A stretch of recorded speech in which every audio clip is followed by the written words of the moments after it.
So Q Hamarani said we had to have today's guest, and We've it was we've got a podcast expert on here. So anytime we have somebody on the show that has appeared on previous podcasts, I try to listen to at least one of their episodes. And when I did a search for Andrew on Spotify, I was like, I don't know which one to pick. And my question for you is, Andrew, how many podcasts have you done? I think there's 64 that have been released so Wow. far, with a few more in the can. Yeah, That's and that's wow. half as that's many as me we've recorded. appearing, not hosting. Yeah, That's yeah, incredible. that's a That lot. is. Well, we were stoked to have you on the Modern People Leader. We got a veteran here. This isn't Andrew's first rodeo, so I'm really excited. I have high expectations for today's conversation. But the good news is we have, pun intended, we have a lot of traditions on the Modern People Leader. We're going to follow all of those. Our first one is good news stories.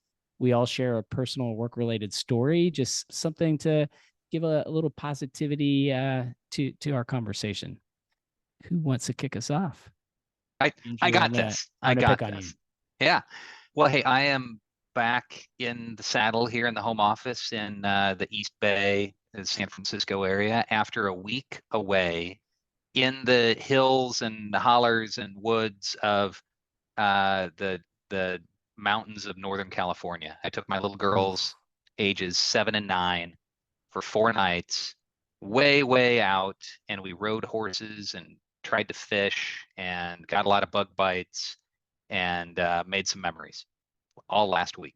It's not a real camping trip unless one person just gets completely massacred by the bugs. Yeah. So that's amazing. Where in California?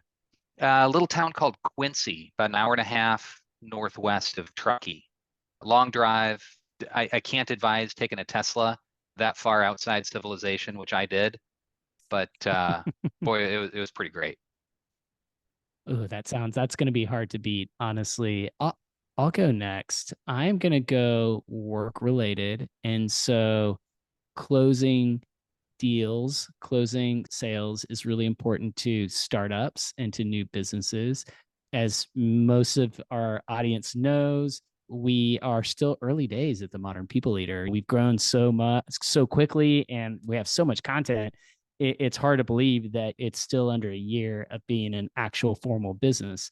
And so I have certain metrics that I like to look at, especially like cash in the bank. And it is cool to just see their have us having cash in the bank, I guess, is what I'm trying I to will say. second that. So It my is good nice. news is we're closing deals, we're bringing on sponsors, we got a variety of different things in the works. And so, yeah, my good news is, man, it's nice when there's cash in the bank when you're a small startup. I High agree. five. That's a Yeah. virtual high five. Thank you. I'll That's take exciting. that. Yeah. So I'm gonna go personal. So as of the last, like, I guess, couple of months, I've been picking up golf with my wife, and this is like the first shared hobby that we have. So in the last couple of months, we've already played like two or three full rounds together. We've done several three-par courses. We're taking lessons together. We're going to the driving range together. We're both like trying to figure out why we're so bad and and how to get better. And I don't know. It's just so fun sharing that experience with somebody else and having a shared hobby. And we're both on this journey of trying to learn something together, which I'm really enjoying. And it doesn't hurt that she's kind of crushing it for having even less experience than I do. Like we went and played 9 holes the other day and we tied. And I was like, damn, this is so annoying. She's been doing this for way less time than I have, and it feels like she's picking it up way faster. And every once in a while when I'm playing, I'll see like, a couple that's like in their late 70s and they're still crushing it and they just look so happy. They're just enjoying being outside doing something together, and I'm like, oh, that's goals. So hopefully one day that can be me and Tori. But I'm just really cherishing these moments that we're having together right now. Oh, Nice. Yeah. yeah. Oh, Daniel had way more off factor than ours, Andrew, but there you go. So Andrew, you've had an amazing career. You've worked at some world-class organizations, Fortune 100, some Fortune like 10 companies like Pepsi, GE, Wells Fargo, Diamond Foods. So tell us your story. How did you start a career in the people space? Take us through the journey of all the amazing enterprises you've worked for and leading up to now having your own accelerator and consulting business. Yeah, well, thanks for the opportunity to do that. Thanks for hosting me. I've been on a lot of podcasts, yes, but being on your program is a real highlight for me. Some of the people that I respect most have been your guests in the past, and was really excited that we were able to make this happen together. So thank you first for that. It's Um, shared. yeah, so the career story, it's a long one. I'll try to keep it short. I've been doing this almost 30 years. Maybe rare in the HR profession. I did not fall into it. I went to school for this. I went to undergrad for it. I went to grad school for it. And I have been on this track, like train tracks, just cruising along my entire professional career since, I don't know, age 21, right out of grad school. I was doing this. And maybe a longer origination story for another time about why HR. We can dig into that if you really want. But going to grad school at arguably the top program for HR, the University of Illinois, tons of CHROs come out of Illinois, great on-campus recruiting. I was fortunate enough to be able to connect up with Pepsi, who was renowned for having one of the top HR programs in the world. They pretty much only hired out of the elite grad schools, and those HR roles were big and meaty.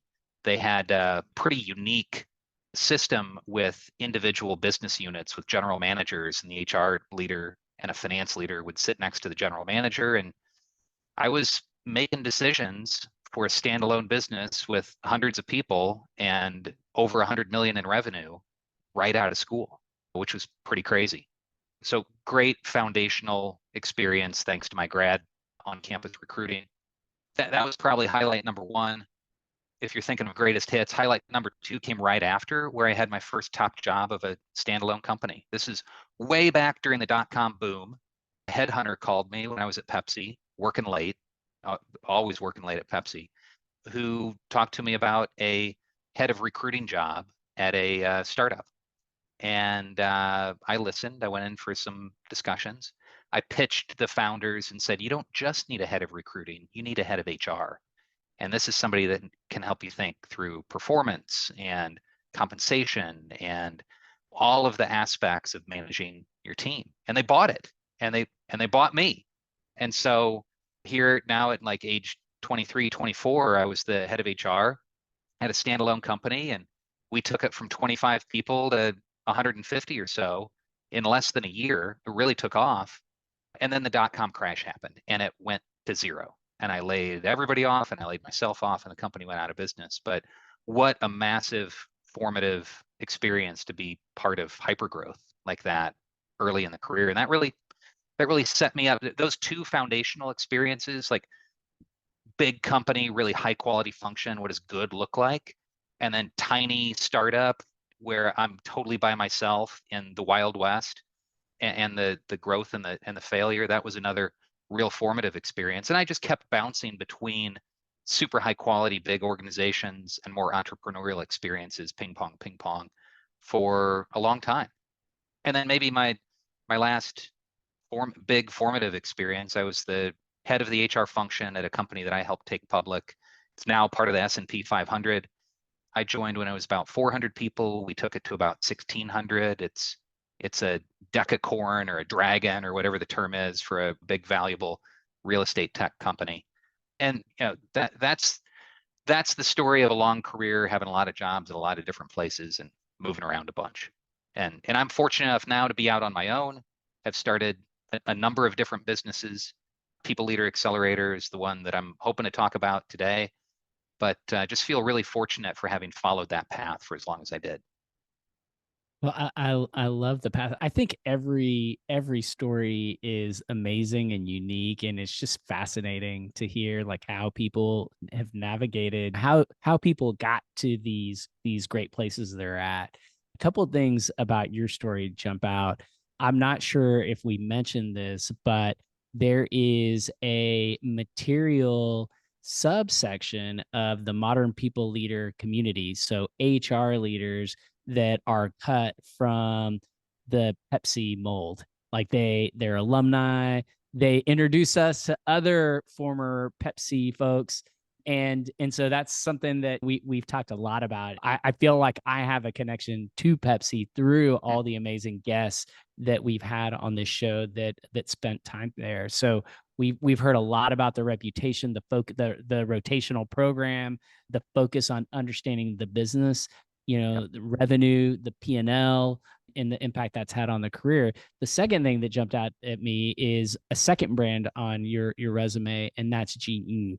And we had the privilege of having Josh Burson on our show earlier this year, and he I think talked about it for like 5 minutes on the podcast, how there was a point in the 90s where everyone just wanted to know, how does GE do it? How does GE do it? How does GE do it? And so what an amazing 1-2 combo. And that's, I mean, there are of course a lot of other great, like those two alone would have been enough. I think the other places you stopped at and experiences just go to show the kind of experience that you got from grad school to Pepsi to the other organizations. So very cool. Thank you for sharing that with us. Well, Go ahead, well, Daniel. one thing that jumped out to me, you were ahead of HR at the age of 23. Like that, Yeah, that yeah. is amazing. I don't think we've heard that from any of the guests that we've had on. And you say it was a really formative experience for you. Being an HR leader at that age, like what was your biggest learning coming out of that experience? I imagine trying to gain the respect of your team at such a young age can be a challenge. I also imagine like you've learned so much since then, and hindsight's 2020, but I just imagine that must have been like a crazy experience, especially going from 25 employees to 150. Yeah, yeah. Funny, age has played a factor for me for a long time. Like I was always the youngest guy doing everything. I finished undergrad early and grad school program early and was young entering college. And so I was always the kid at anything I did. But I feel like I've been 40 years old forever. And I'd like to think I'm still 40 now looking in the rearview mirror.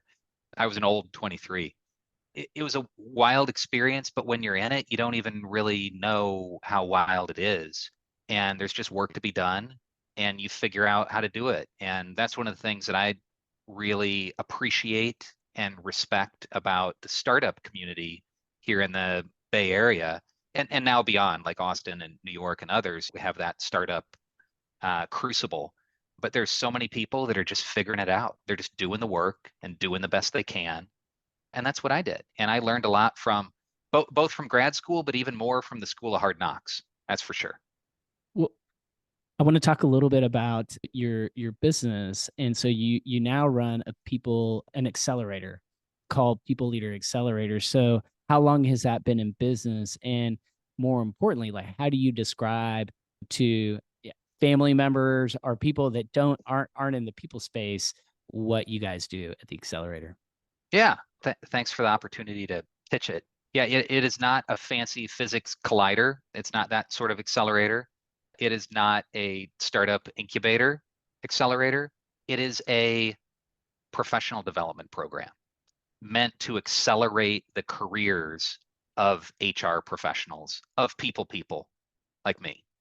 So after having done this work at a lot of different places for a long time, yeah, I had a chance with my co-author to write a book on people practices.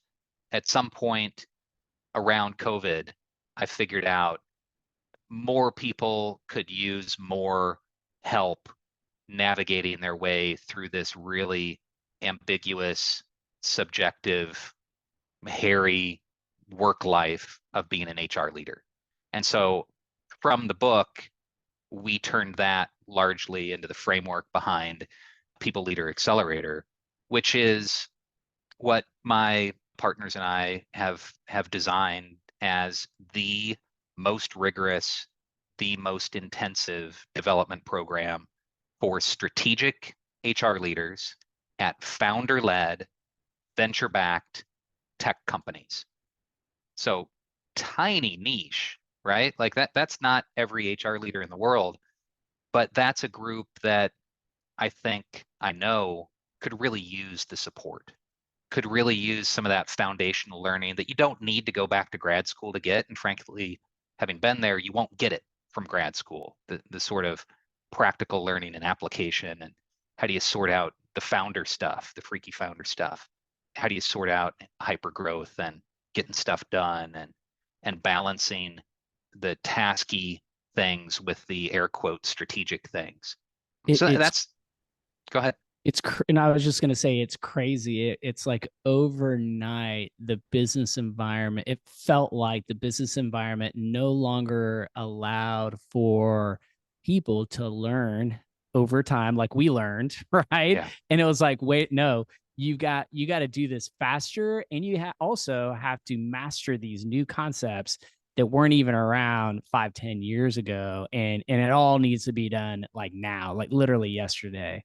And so I can see why someone like Q went through your accelerator, and like that's all I needed to hear was like Q went through this. I was like, wow, this has to be legit, because his resume alone is pretty stellar. And so I think that says a lot. And so why should we be jealous that you get to do the work that you're doing? Well, don't be jealous. Do it with me. I mean, you are doing it with me, right? We You're kind of helping are. to We kind of support. are. Yeah, yeah, you exactly are. You're helping to support and educate people pros. And that's one of the reasons why I was excited to be part of this, because you do that in a way that's different and deeper and better than just about anything else I've seen out there. So thank you for joining me in that. Why should you be jealous? I think it's fun. This is the most fun part of what I do. I'm at a point in my career where I'm privileged enough to be able to give back to others, and it's less about what's in the bank account, and it's more about what's in I don't know, the emotional bank account. Do I feel like I'm being useful? Do I feel like there's something valuable that I'm giving to other people in the world? And boy, this type of support in a small group and deep on a one-on-one basis has just been so massively enriching for me. And I'm going to do this until I can't. Well, we're humbled for your kind words and including us in the group of people that do what we do. And so, Daniel, why do you think other people should be jealous that we get to do what we do? What's your why? Oh man. I mean, it is fun. Like this is really fun work. I mean, I get to do it with you, Steven. So that makes it even better that I get to do it with somebody that I consider a friend, that's a family member, that's a past colleague. I feel like this is really important work. Like you said, Andrew, there's not really, a playbook that everybody can just roll out. It's going to be unique to every company that's trying to figure it out. Like there might be some things that you can take from this company or this person, but the situation that every company is going to have a unique situation, and the more I guess uh, resources or like starting points, so similar to like how with chat gpt you can get like a starting point, right? You can get like 50% there, and then you can tailor it however you want. The more that we can do to give people a better starting point, the better. And you also said something that caught my attention: emotional bank account. There is no better feeling than the feeling that we have at the end of every one of these recordings that we do. Like every time we have one of these recordings, Steven will call me or I'll call him, and we're both like, that was amazing. And that's the feeling that we have 99% of the time. Like there's very few episodes where we're like, oh, like we could have done better. It's less about that, and it's more about like that feeling that we have at the end of every episode that we record. It's those connections that we're building. And sorry, that was a long-winded response, but um, this is a lot of fun. Yeah, I think we all share that response, and I'm like +1 to both of to what both of you said. Like for me, there's the startup entrepreneurial aspect with you, Daniel, but there's also this genuine need for help. And if you talk to any people leader, if for those that listen that are not in HR, if you know someone in HR, like call them and just like ask them how they're doing and listen to what they have to say. Don't offer them any solutions. Just like listen to what they have to say, because there's no shortage of challenges and issues and risks and headaches and you name it. And so the ability to kind of help and to help a community that has been so open to us and bringing us in, and to be able to amplify and really kind of magnify the impact that people are making, that's why I think like that is a cool feeling. That's like that really good feeling inside Yeah. that, to your point, Andrew, I'm literally going to do this for as long as I possibly can until it's time for me to not do it, meaning no one's listening or I'm too old and feeble. But yeah, it's amazing to be part of this community right now. Yeah. Well, hey, I'd just love to pick up that thread around like how challenging the work and the life of a people person is, of a HR leader. We talk about CEO founders being the loneliest job. Well, at least they get to call some of the shots, right? The HR Mm-hmm. leader, it's a subjective, ambiguous role that often operates through influence. You're leading a function, you're working on a lot of different threads at the same time. And who do you turn to? Do you talk about your boss, the CEO, with your boss? No.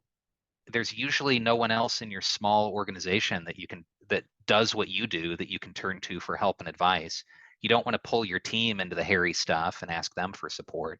And so the head of the HR function, yeah, that's maybe the loneliest job in an organization. Yeah, one of my partners talks about don't be an emotional sponge, be an emotional colander. Like let it run through you. Mm. The people that have the high service approach or humanistic approach can really end up absorbing a lot of emotional energy from their organizations, especially now when they're called upon to do some really tough things like layoffs. It's been a perfect storm. So aside from just the role being hard, it's been a perfect storm with COVID, work from home. Now the economic environment is really tightening, and big tech and startup is being hit harder than any groups right now. And HR leaders are being called on to do stuff that probably hasn't been a well-developed muscle in their professional lives. We've been on such a tear in a good way over the past dozen years or so that now the shift is big, and that's hard. That's hard on an HR leader that may have one set of tools and tactics that now they are trying to figure out how to operate in this new environment. Yeah, and you mentioned that the role in itself is just very challenging. And how many sorry, I meant to ask you this earlier. How many people leaders have been through the accelerator? I know you've Oh done yeah. around like what, 5 cohorts? Is that right? Yeah, we are in the final days. By the time this episode launches, we'll probably have started our sixth cohort. Okay, We've congrats. never taken more than 10 people into each cohort, and that's very intentional. This will never be a big business. We want it to be deep and intimate and have people get to know each other really Yeah. well. Like there are people that invite each other to their weddings and go on vacations together, and it's different than a massive community with hundreds of people that just connect on Slack. So tends to be strategic HR leaders, again, founder-led, venture-backed tech companies will Gotcha. typically appeal to the head of the function at a Series A or B company, or maybe one down from the head of the function at a Series C and D company. Yeah, we're continuing to take applications through the middle of July, and we'll kick it off in early August. Oh, that's awesome. Congrats. So you've had about 50, give or take, people leaders go through your program. And I'm curious, from all these HR leaders that are now a part of your community, going back to the role just being very challenging, what are some of the things that they are trying to figure out right now, or they're really struggling with? And maybe it's not like the tactical things, but maybe it's more on like the soft skills side. I'm just curious, like I'm sure you hear it all in the community. Like what are some of the things that are top of mind for people leaders right now? Well, sadly, top of mind for most folks is layoffs and reductions in force. We've gone from this war for talent and huge emphasis on attraction and retention and employee programs to build a great culture that reinforces people wanting to join and wanting to stay, now to cost cutting and looking at, especially in tech, your labor cost is typically 80% of your overall cost. And if you're burning capital in a high interest rate environment, it is really, really hard to raise another round. And so it makes sense that organizations are tightening their belts, but that is a new thing, and it's a different thing, and it's a hard thing for anybody to do, but especially a people leader that's grown up during the go-go days of the bull market run. That's been the number one thing on people's minds. And Andrew, it's a little confusing for like the lay person out there. Like, how could we have just gone through a round of layoffs and now what I'm hearing is this is layoff, like it feels like this is not new. Yeah. And so now people leaders are planning, expecting more layoffs. And so what's going on? What's driving that dynamic? Yeah, there are a couple of things at play. One is founders and leaders are themselves wrapping their minds around the economic situation.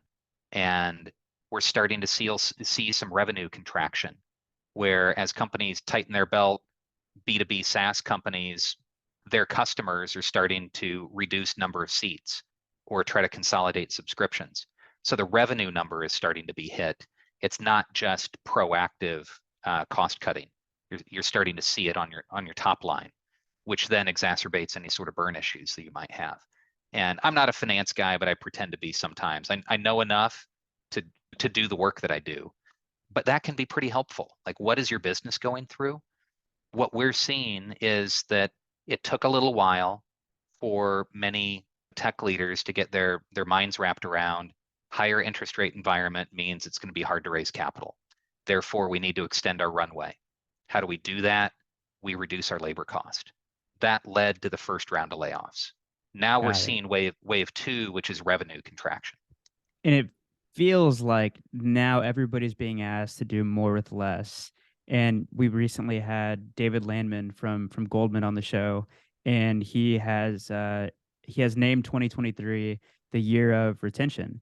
So now that companies are probably hiring less, and maybe they've already gone through a round of layoffs, and they have the people they have who are likely talented folks, they're trying to figure out like how do we do more with less? And I imagine that that's something that a lot of the people leaders in your community are also trying to figure out. Like, what are some of the things that they're testing out? Well, work from home versus hybrid versus remote. That is hot and bright on everybody's radar screen. Interesting that I know David pretty well. Where you have so many folks from the People Tech Partners community, and David and I just saw each other at Transform a couple months ago. I wouldn't call 2023 the year of retention. Not at all. I think this is the year of productivity. This is the year that businesses start to really get their costs in line and understand what will deliver results, what will help them resetting their product roadmap, resetting their org design and their workforce plan and their headcount and their costs to meet this new environment that we're in. And so productivity, I think, is the driving factor on the work from home and hybrid question. And we have my buddy and co-author Brad Harris he and I just exchanged some Slack messages yesterday with conflicting studies about, are workers more productive working remotely? Are they more productive in the office? And you I can think I've seen some find, of those same studies. yeah, you can find studies on either side of the fence. Like, you can tell the story any way you want. So we don't have a definitive answer on it. And frankly, it probably depends. Probably depends on the type of job and what's happening in your org and how it's being managed. There's probably too many factors to get to a blanket. It works better in a binary way. But I think that is the big question of the day.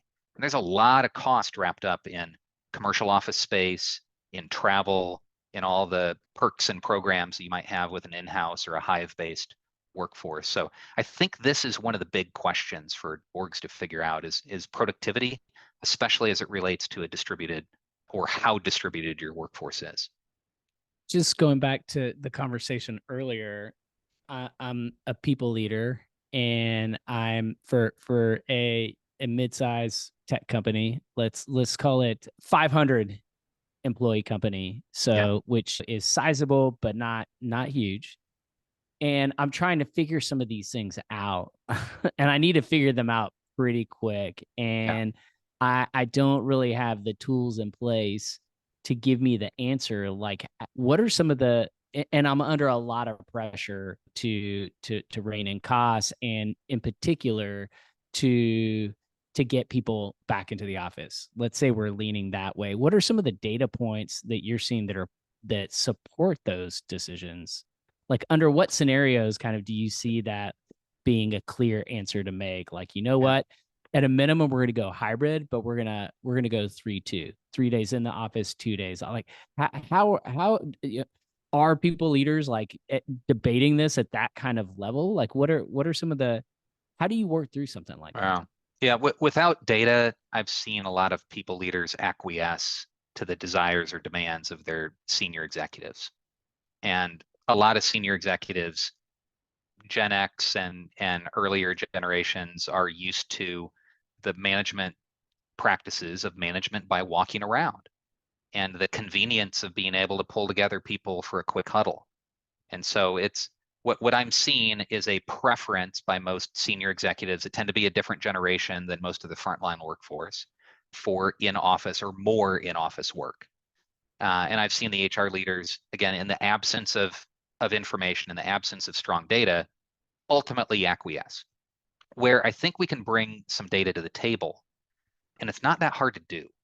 So I would challenge people leaders that are listening to do your best to capture some of these numbers.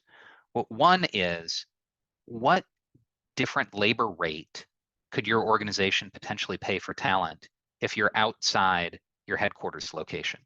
Like, if you're Bay Area based and you're paying Bay Area wages, why are you not looking at Texas, Atlanta, Chicago?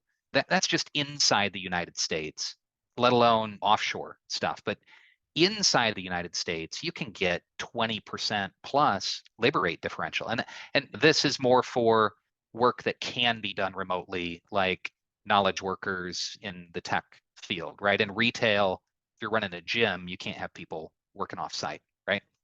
But take a look at labor rates. Take a look at time to fill.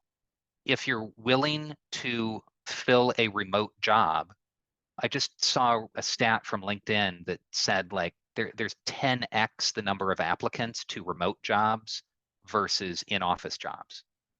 Like, the choice of talent is massively larger, and you can fill it faster with better talent if you're more open geographically. So time to fill, cost per hire, labor rate, these are things that are interesting. Take a look at what you're paying for your commercial office space. In the Bay Area, Class A office space, typical price per square foot is $150 a square foot per month of rent, and the typical worker gets about 150 square feet. So do the math, it's about $18,000 a year per worker in San Francisco Bay Jeez. Area that you're paying for the commercial office space. That'll vary if you're in different areas and more space, less space, but I've done that math. So 18 grand a year you're paying for the privilege of having that space. I have done a series of blog posts on this. Maybe we could link to it at some point in the show notes. I think hybrid is the worst of both worlds. Why is it the worst? Interesting. Because you're paying for the office space. That's 18 grand that you wouldn't be paying for otherwise.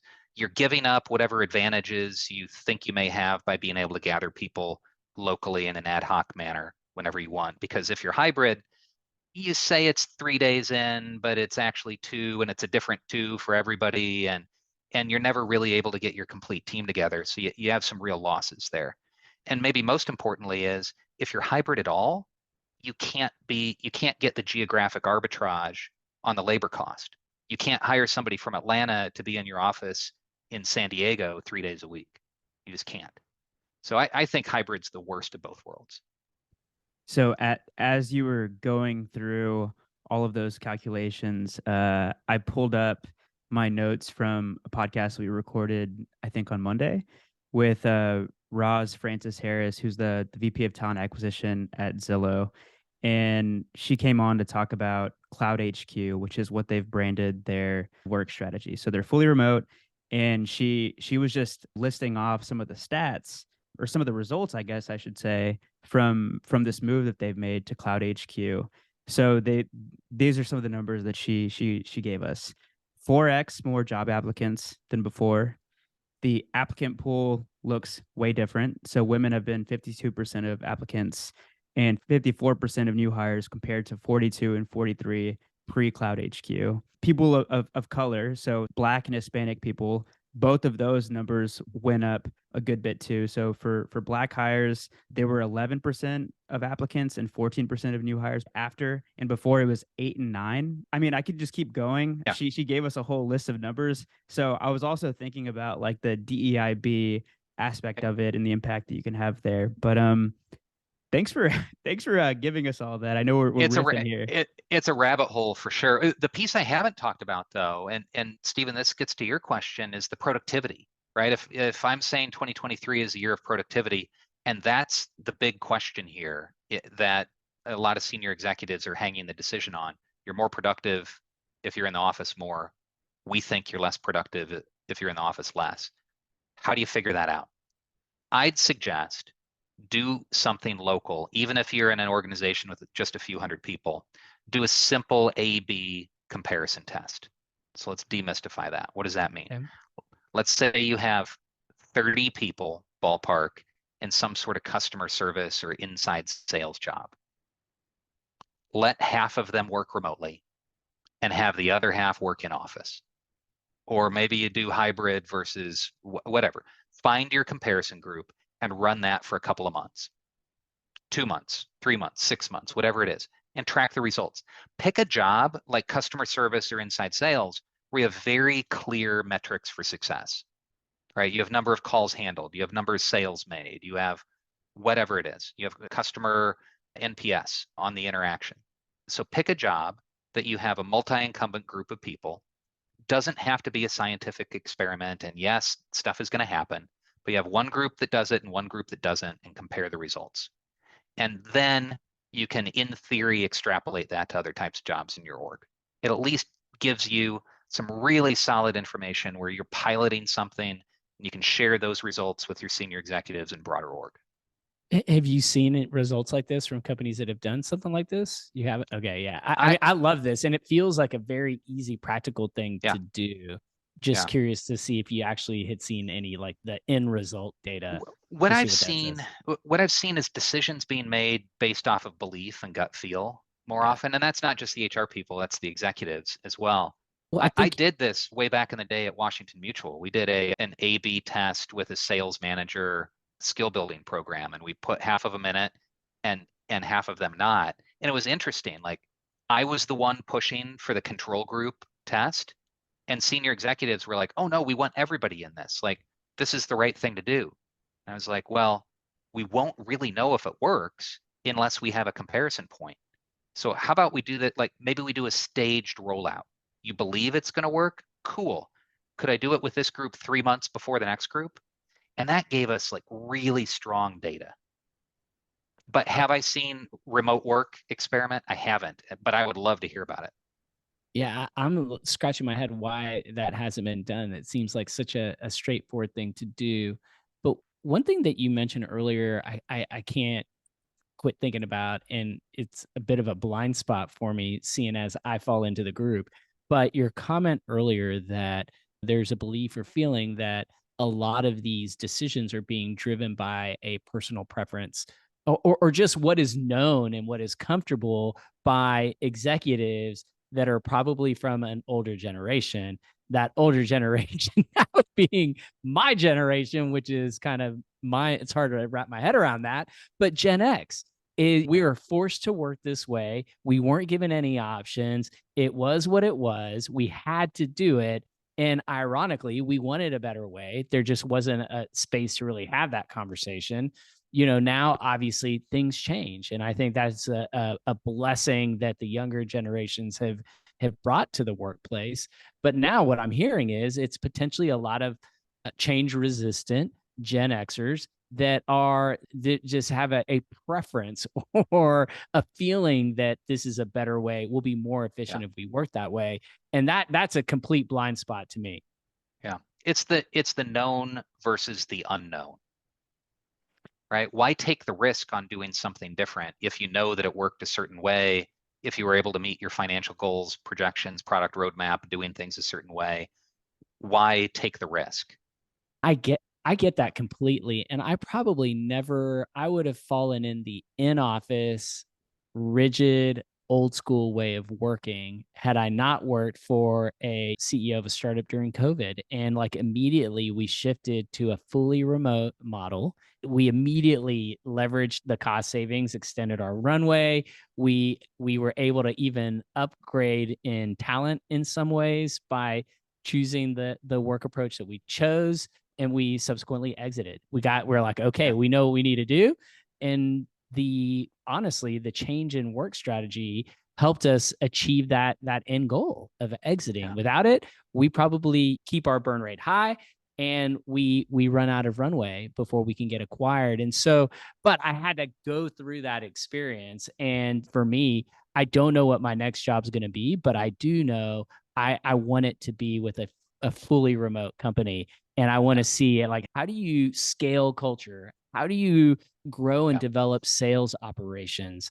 How do you create the connection points that matter most to employees? Like, all I have to say is for those that are still questioning and think that in office is the right way to go, but aren't fully convinced on that, go listen to a Darren Murph podcast, and you will quickly learn that the companies that are fully remote are just getting an advantage. Yeah. They're getting better at that way of working, and there's intentionality behind it all. And that's why I want my next job. 1000% it has to be fully remote because I just want to be exposed to that.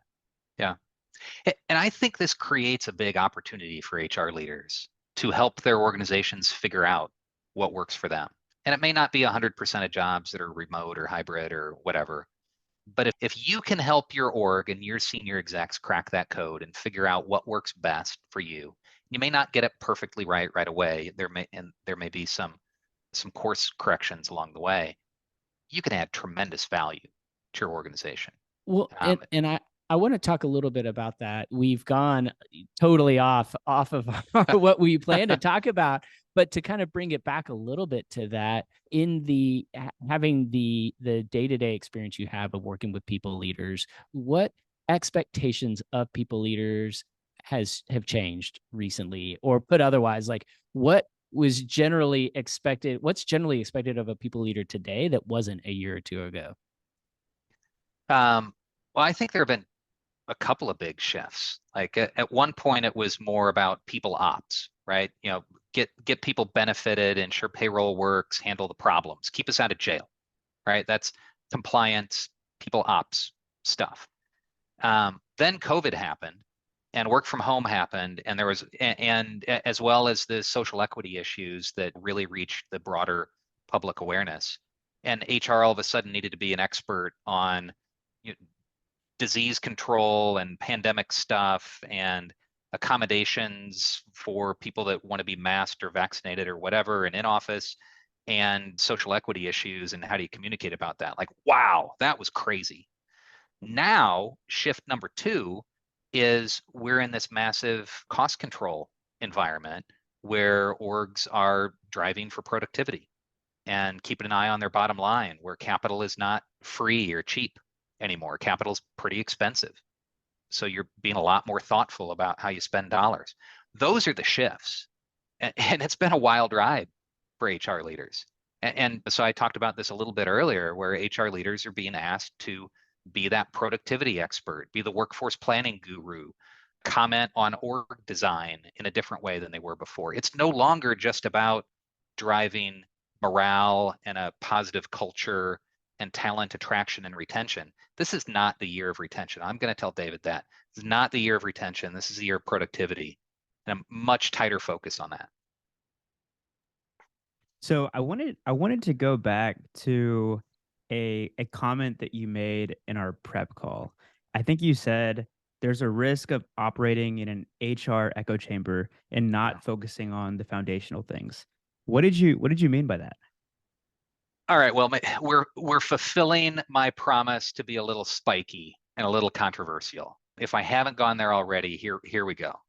I've seen through my career and through my work with dozens and dozens of HR people. I do one-on-one work as well. So it's 100 plus people that I've worked really closely with. There is a strong tendency to get pulled into the bright, shiny, new progressive practice of the moment. Like those are the webinars that people attend. Those are the presentations and the articles that people want to read is what's new in HR. And and it's interesting to me. I'm not sure why. I'm not sure what's at the root of that what's new thing. Maybe there's a desire to get information first and therefore you add value to your organization. You're able to kind of get ahead of things. I'd suggest that there's a risk to that there's a risk of being marooned out like a castaway on HR Island, where we focus more on HR centric stuff than we do on the stuff that'll really help our organization meet its goals. And so much of my work is around helping HR people get their priorities and their activities closely aligned with the goals and priorities of their organization. Like, what's your organization trying to do? What's its mission? What's its vision?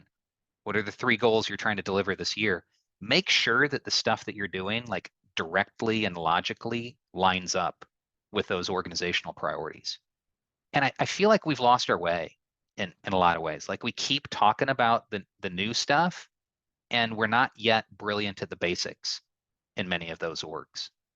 So I don't know. I guess it's a little bit of a mystery why we're so easily distracted in a common way. But I think that's one of our larger challenges is to refocus. And maybe this market shift encourages more of that. We just published an episode earlier this week with Crystal Boyson, the CPO at Vimeo. While they do want to do some of the more sexy and innovative things, she said their number one focus for the year is getting brilliant at the basics. And I'm curious, like what are some of these basics that you think are maybe being ignored or not being given as much attention as they should be in favor of some of these, I guess, sexier projects that they could be working on? And I have to admit, we're the modern people leader, like we have a tendency to want to talk about like the fun, new, Yeah. exciting things. And we have to remind ourselves sometimes, like maybe we need an episode every other episode where we're talking about the basics. Like, I guess the assumption that we're making is that people are already brilliant at the basics, but I just feel like there's so much Yeah. that you have to be brilliant at just to nail the basics. So, what are some of those things? Well, and just to comment on maybe why people get distracted by it, or there are a lot of people in HR that have fallen into this work that didn't study it in school and don't have like multiple certifications and don't have 20 years. There are a lot. It's a pretty common story how you fell into HR. CFOs don't fall into finance. CFOs have an extensive track record of training and certifications and CPA qualifications to do that work. And maybe there's something there where we're sponges and we're trying to absorb whatever's going on. But I feel like there's often this gap in the basics because we don't have as many people in the mid levels, mid and early career stages of our function that are really trained in HR. And that's where you get the basics. That's where cutting my teeth at Pepsi and GE, I learned that some of the basics are goal and role clarity, alignment of priorities. So like who's doing what? What are we trying to accomplish? that is a big role of an HR leader, is helping the organization to organize and helping to communicate and align throughout. And that can lead to incentive plans, and that can lead to org design, and that can lead to workforce planning. How many people do we need to do XYZ to actually get it done? Like, how do you organize your product engineering and design team? How many engineers do you need? Those are some of the things that you could look at. Not being afraid of the financials, so you actually understand what your labor cost is, what you're paying for facilities. So not to overcomplicate it, what are the basics? How does your org make money? Who does what? What's important right now? Those are Patrick Lencioni, author of Five Dysfunctions of a Team and The Advantage. He lists the 6 critical questions for clarity. Really likes the C's. Critical questions for clarity. It's like what, and some framework like that, whatever it is, like in your next offsite, just getting clarity on what's important right now, who's doing what. And they do some other things like how do we behave, why do we exist, stuff like that. But that's a basic in HR. And if you wrap it all around the idea that HR exists to help your organization meet its goals, you're more likely to stay on track versus answering the next vendor phone call or copying the latest cool program that some company way bigger and richer than you has done.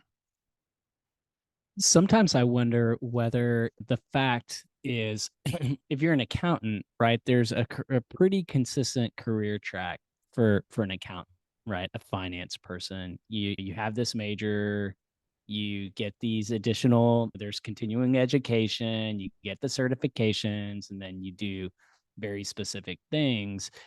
I feel like that's less the case in the people space. And to your point, I think you kicked off by saying I'm one of the rare ones that actually went to Yeah, school for this, then went to grad school, yada yada yada. And so I feel like that part of why there's this propensity to not focus on the basics is like, well, I don't have time for these old institutions like SHRM to teach me, or these old, outdated kind of, I don't know, like cumbersome and archaic feeling ways yeah, of getting ramped up on the basics. And so I'm just gonna wing it, and I'm gonna focus on the cool things, right? yeah, And I again, that's no knock to the people out there that are coming in from a different background. I was an accidental HR person, and so, but I just think there's like a gravitation to what's easy or more maybe more appealing. And when you throw like a social media, the cloud, and all of that on top of right. everything, you're right. It's like sometimes it's like it feels like we're focusing on everything other than the basics. Yeah. And it's like, what are we actually out here doing? Well, a lot of that comes from, I guess I'll tie it back to being strategic. A lot of that comes from taking our direction from the people that are asking for something from us. CEOs, most don't have an HR background. Very few do. I'd like to see more. Shout out to Michelle Wagner and others that are HR people that are now CEOs. But our bosses don't know what good looks like in our jobs. They do know what good looks like in a CFO or COO. They don't know for an HR leader. Employees don't really know what good HR looks like.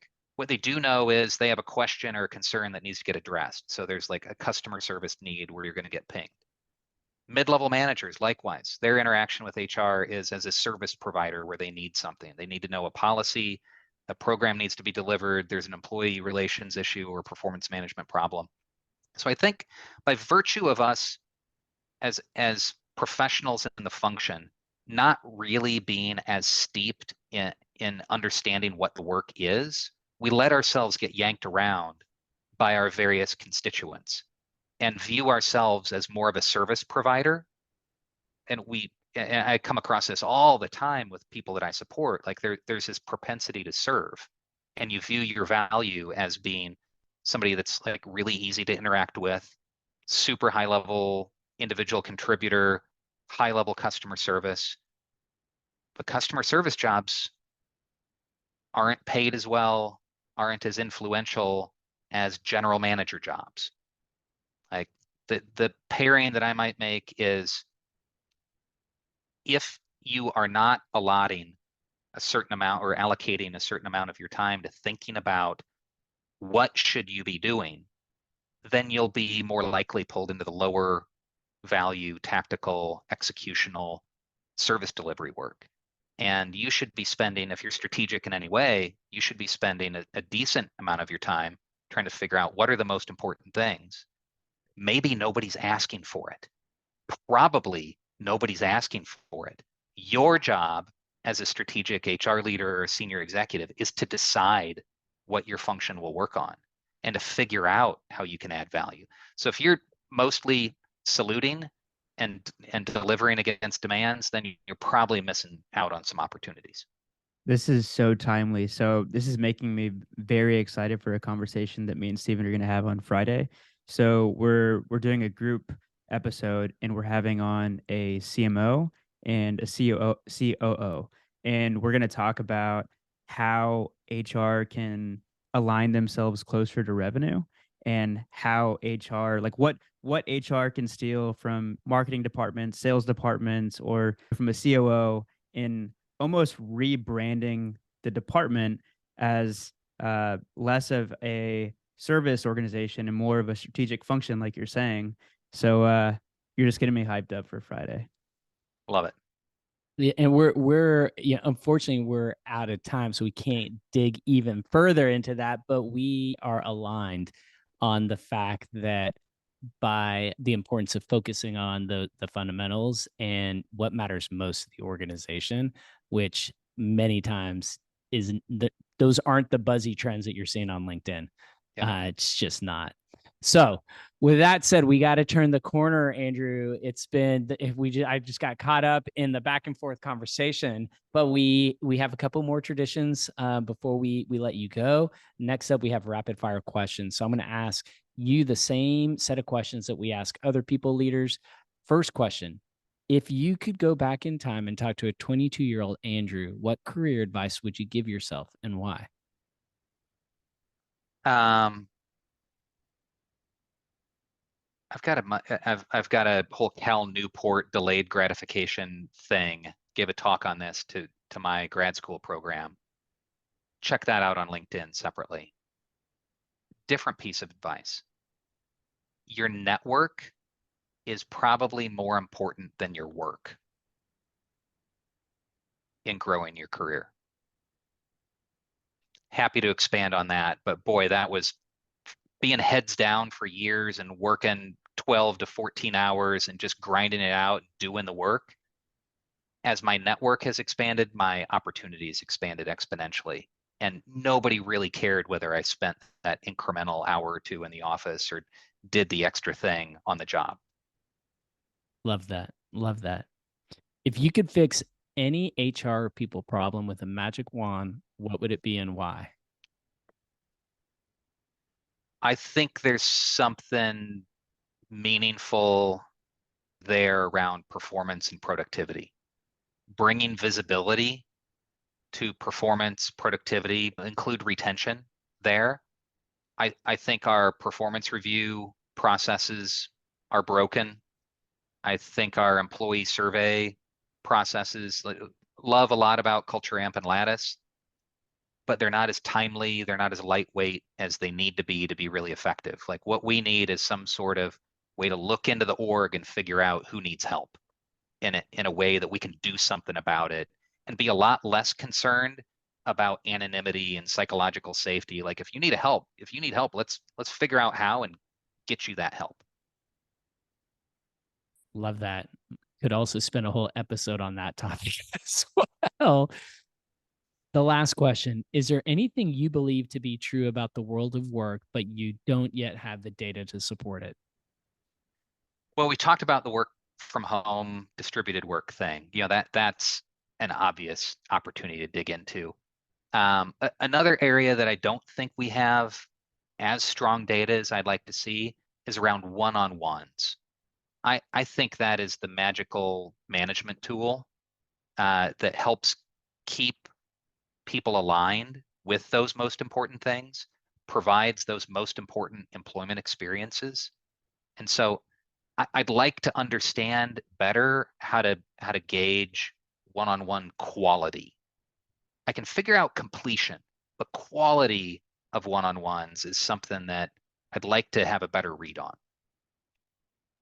That's a good Yeah, one. like what are the qualities of effective one-on-ones, the one-on-ones that have a transformational impact on Yep. people and the business? Yeah, love that. All right. So last question for you. Who do we need to have onto the show next?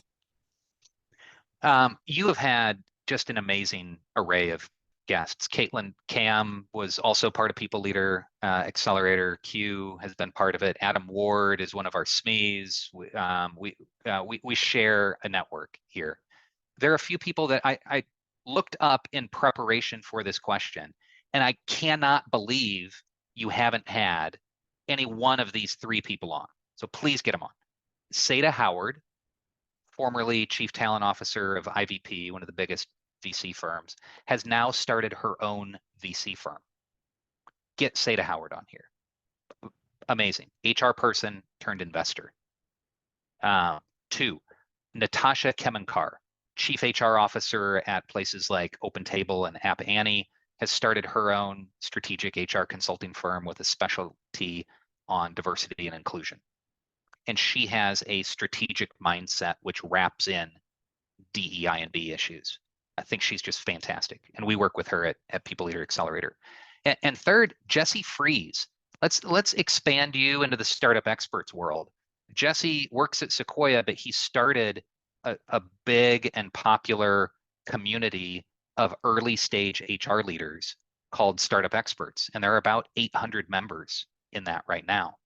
So you're super deep into people tech partners. That tends to be mid and late stage tech companies. Jesse is the founder and leader of earlier stage tech companies, this community of support for finance ops, but mostly HR pros. I'm excited to have all three of them on the show. I Me too. I opened up a new tab and went into me and Steven's weekly meeting document, and we have a section where we talk about like who we're going to invite onto the show next, and I dropped all three of those names in there. So thanks for the recommendations. All right. So on to our last tradition, which is one word or phrase close. We all respond with a word, or could be more than one word, from the episode that we want to close with. Does anybody have anything? If not, I can take it. I'm going to say the year of productivity. I like it. Somebody really smart must have said that one. I think so. Yeah. I'll steal a quote from Dave Ulrich, the father of modern HR. HR is about helping an org meet its goals. HR is not about HR. HR is not about HR. I love that. And I love that you're quoting the founding fathers of HR. I mean, you guys are making it possible for me to close the show now, though. This is hard. I want to go with get back to the basics. I think that is the thing that I'm going to walk away from this conversation from, but there's so much more. Andrew, this was an absolute blast. We literally spent 20% of our conversation on what we thought we were going to talk about, but it did not disappoint. Thank you so much for really an engaging conversation, and hopefully you'll be open to joining us in the future and coming back. Would love it. Absolute pleasure. Thank you. Well, thanks a lot. Bye. Bye, everybody.